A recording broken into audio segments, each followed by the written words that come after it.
Bueno, vamos a probar a ver cómo sale esto. Buenas tardes o buenas noches, según cuando lo vean.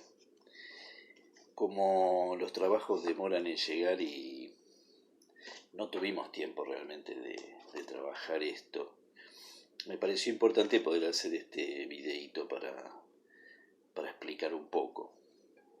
Creo que está saliendo un poco oscuro, espero que no sea tan oscuro como para que no se vea el material. ¿Cómo están? Espero que bien.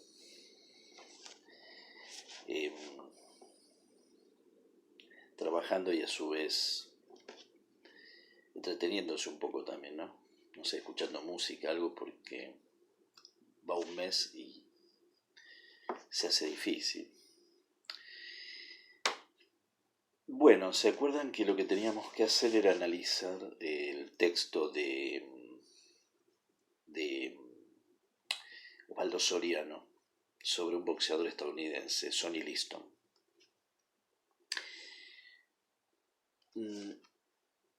Para que ustedes puedan entender y a su vez no hacerlo yo el trabajo, para que ustedes puedan hacer ese trabajo, lo que hice fue tomar el libro de Soriano, de donde está tomado esto. Ahí está, ¿lo ven? Artistas locos y criminales. Y analizar un texto que no es el de Sonny Liston, sino que es uno posterior, que si ustedes bajaron el PDF lo tienen detrás del de Sonny Liston, que habla sobre un boxeador, esta vez argentino, José María Gatica. Pero antes de eso vamos a comenzar con el origen de esta forma de contar acontecimientos.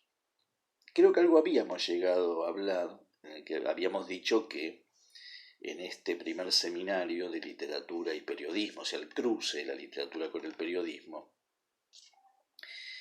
íbamos a tomar de entrada, para investigar, que se los pedí en un punto, dos autores que comienzan con esa forma de narrar la información. Esa nueva forma en ese momento que venía de una escuela estadounidense que se llamó el Nuevo Periodismo. Esos dos autores son, en Estados Unidos, Truman Capote, con esta novela A Sangre Fría, y en Argentina, Rodolfo Walsh, con Operación Masacre. Soriano viene después, porque la novela de Walsh es del 57, la primera vez que se publica, y la de Truman Capote del 65, si mal no recuerdo, años 60. A pesar de que va a quedar como creador de la no ficción, novela de no ficción, porque toma un hecho que sería periodístico y lo ficcionaliza como literatura, lo narra como una novela, va a quedar primero el de Truman Capote. ¿Por qué? Pues sencillamente porque él nació en Estados Unidos y escribió en Estados Unidos, donde hay otra pantalla para lo que sucede. En cambio, Rodolfo Walsh era un periodista argentino en la década del 50, en que Estados Unidos sabía mucho menos de Argentina que hoy en día, ¿no? Bien, vamos a Truman Capote. Vamos a ver cómo comienza. Fíjese el comienzo. Si lo tienen el texto sería mejor para que lo puedan seguir. Si no, por favor, prestenme atención a la lectura. El pueblo de Holcomb está en las elevadas llanuras trigueras del oeste de Kansas, una zona solitaria que otros habitantes de Kansas llaman allá. A más de 100 kilómetros al este de la frontera de Colorado, el campo, con sus nítidos cielos azules y su aire puro como el del desierto, tiene una atmósfera que se parece más al lejano oeste que al medio oeste. El acento local tiene un aroma de praderas, un dejo nasal de peón, y los hombres, muchos de ellos, llevan pantalones ajustados, sombreros de ala ancha y botas de tacones altos y punta afilada. La tierra es llana y las vistas enormemente grandes. Caballos, rebaños de ganado, racimos de blancos hilos que se alzan con tanta gracia como templos griegos son visibles mucho antes de que el viajero llegue hasta ellos. Fíjense que no comienza diciendo en tal fecha sucedió tal cosa, sino comienza con una descripción del lugar donde va a suceder el crimen. Kansas, un pueblo, Holcomb, dentro de Kansas. Y empieza con un fragmento que describe. O sea que empieza como literatura, efectivamente como una novela. Es otra forma de narrar la realidad ficcionalizada, hecha literatura como si esa ficción no tuviera nada que ver con la información. Fíjese que este segmento comienza con una descripción, entonces decimos que es un segmento ficcional porque toma la realidad y la ficcionaliza, la narra como novela, como cuento. Ficcional descriptivo, ¿no? Describe este pueblo de Holcomb y su gente. Y si vamos unas páginas después, a la primera parte en que aparece, la primera vez que aparecen los personajes de los asesinos, fíjense cómo comienza ese episodio. Como el señor Clutter, el jovenzuelo que desayunaba en un café llamado Joyita, no tomaba nunca café, prefería root beer. 3 aspirinas, una root beer helada y un cigarrillo Pall Mall tras otro era lo que él consideraba un desayuno como Dios manda. Mientras bebía y fumaba, estudiaba un mapa desplegado sobre el mostrador, un mapa Phillips 66 de México, sin lograr concentrarse porque esperaba a un amigo y el amigo no llegaba. Lanzó una ojeada a la silenciosa calle de aquel pueblo que hasta el día anterior jamás había pisado. De Dick ni rastro, pero seguro que vendría. Al fin y al cabo, el motivo de la cita era idea suya, un golpe planeado por Dick, y cuando la cosa hubiera concluido, México. El mapa estaba todo roto y de tan manoseado se había vuelto suave como la gamuza. A la vuelta de la esquina, en la habitación que había tomado en el hotel, tenía centenares de mapas como aquel, gastados mapas de todos los estados que forman los Estados Unidos, de todas y cada una de las provincias del Canadá, de todos y cada uno de los países de América del Sur. Bien. Tampoco narra una información en tal fecha sucedió tal cosa y en tal lugar. No. Es un episodio en el que un personaje, uno de los criminales, espera al otro para planear un golpe, está mirando un mapa de México a donde piensan huir después.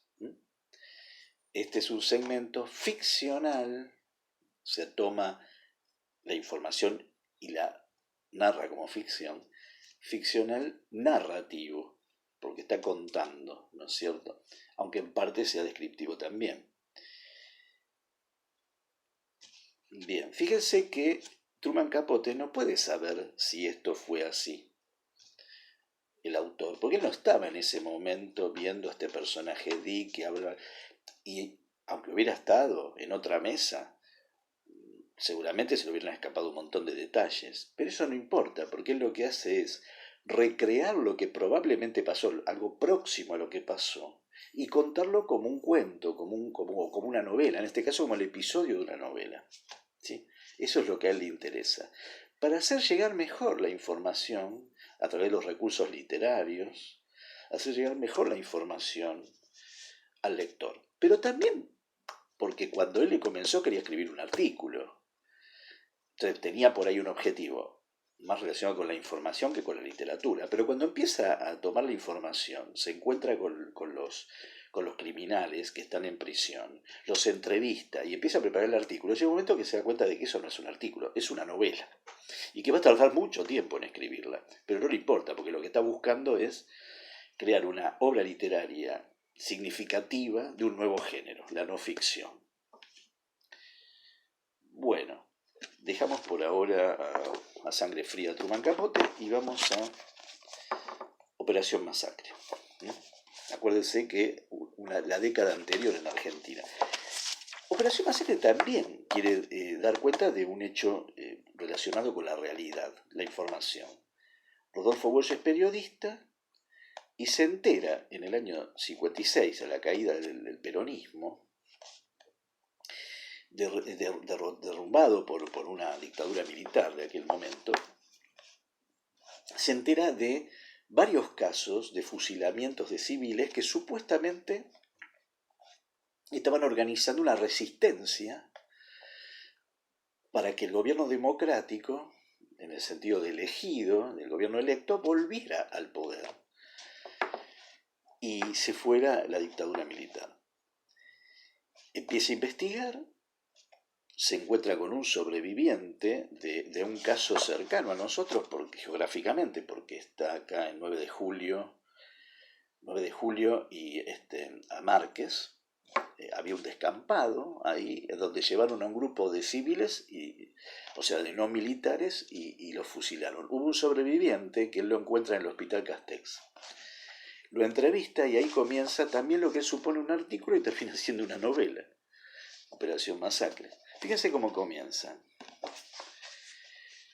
Nicolás Carranza no era un hombre feliz. Esa noche del 9 de junio de 1956, al amparo de las sombras, acababa de entrar en su casa y es posible que algo lo mordiera por dentro. Nunca lo sabremos del todo. Muchos pensamientos duros el hombre se lleva a la tumba y en la tumba de Nicolás Carranza ya está reseca la tierra. Por un momento, sin embargo, pudo olvidar sus preocupaciones. Tras el azorado silencio inicial, un coro de voces chillonas se alzó para recibirlo. 6 hijos tenía Nicolás Carranza. Los más pequeños se habrán prendido a sus rodillas. La mayor, Elena, habrá puesto la cabeza al alcance de la mano del padre. La ínfima Julia René, 40 días apenas, dormitaba en su cuna. Fíjense que tampoco empieza en tal fecha, en tal lugar sucedió tal cosa, sino que está narrado como efectivamente es una novela, o podría ser también el comienzo de un cuento, ¿sí? Es una ficción, está ficcionalizado. Segmentos ficcionales, algunos narrativos, otros descriptivos. Incluso cuando se trabaja en la información, porque fíjense que dice: Nicolás Carranza no era un hombre feliz esa noche del 9 de julio de 1956. Es decir, como al pasar tira la fecha, para que nos situemos en la época respecto a lo que va a contar. Pero sigue haciendo literatura. Bien. Ahora sí vamos a Osvaldo Soriano. De este libro que ustedes posiblemente hayan bajado el PDF, el último de los artículos es el que vamos a ver ahora.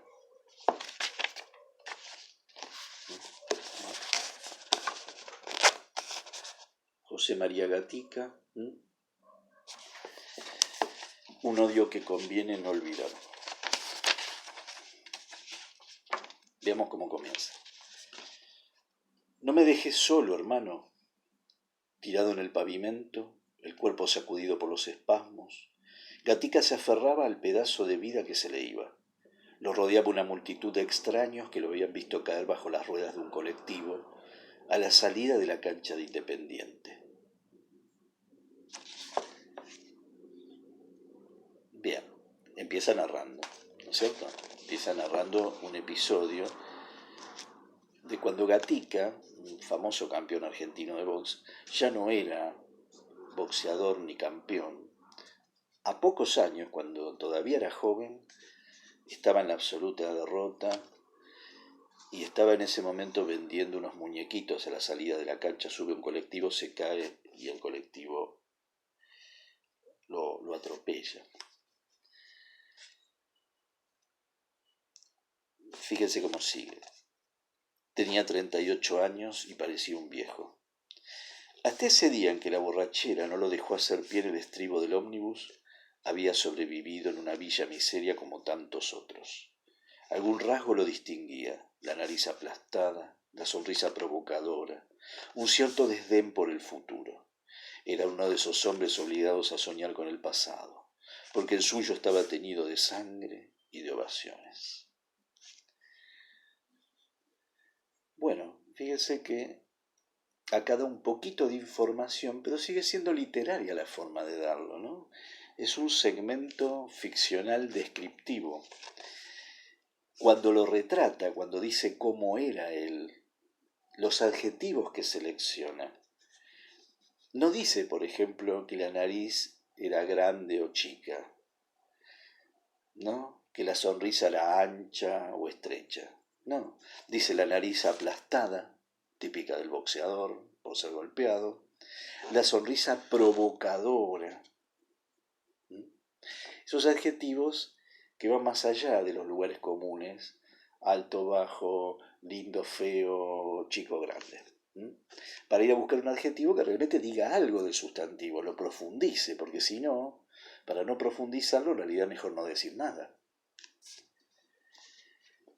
Bueno, no quiero extenderme mucho más, simplemente que vieran cómo podían analizar esta cuestión de cruce de literatura y periodismo, cómo podían analizar el texto sobre Sonny Liston,